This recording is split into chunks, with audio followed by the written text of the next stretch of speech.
Dick Cheney on Edward Snowden. Let's listen.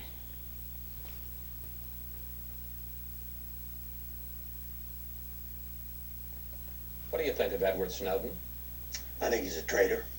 I think he has committed crimes, in effect, by violating the agreements given the position he had. He was a contractor employee, but he obviously had been granted top secret clearance. And I think it's one of the worst occasions in my memory of somebody with access to classified information doing enormous damage to the national security interests of the United States. Dick Cheney calling somebody a traitor is like Jabba the Hutt calling somebody gross. I don't know if you know this. Cheney was responsible for outing a CIA agent, Valerie Plame. That's definitely traitorous. Just the fact that people have to ask the question about Edward Snowden, which, by the way, it's an absurd question anyway, because he's definitely not a traitor. He's a constitutional hero. He's standing up for the Fourth Amendment, protection against unreasonable search and seizure, right? But people are debating whether or not Snowden is. No. Dick Cheney definitely is. Outing a CIA agent? It's hard to get more traitorous than that. But Cheney's not done. He's going to keep going. Let's listen.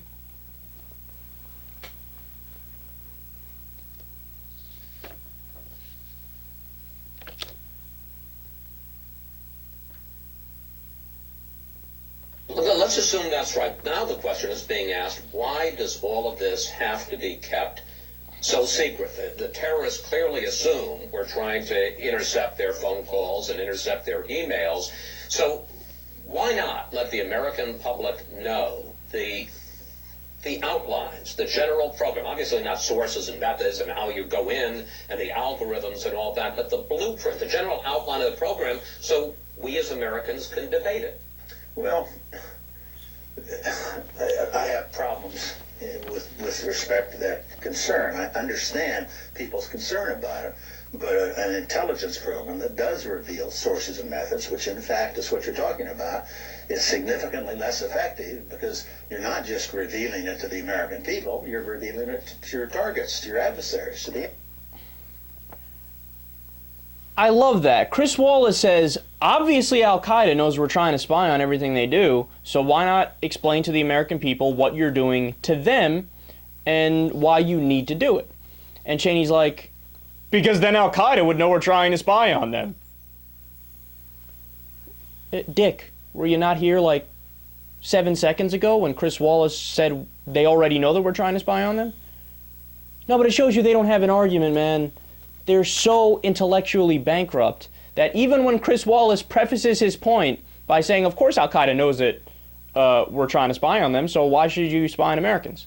He's like, because Al-Qaeda, we don't want them to know that we're spying on them.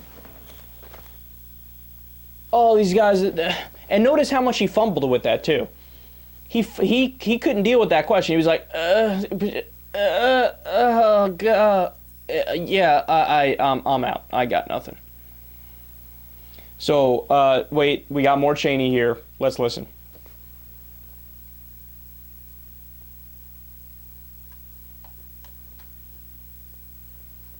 Senior leaders in the Congress at the time. Now. So what right do you think the American people have to know what government is doing? Well, they get to vote for senior officials like the President of the United States or like the senior officials in Congress, and you have to have some trust in them.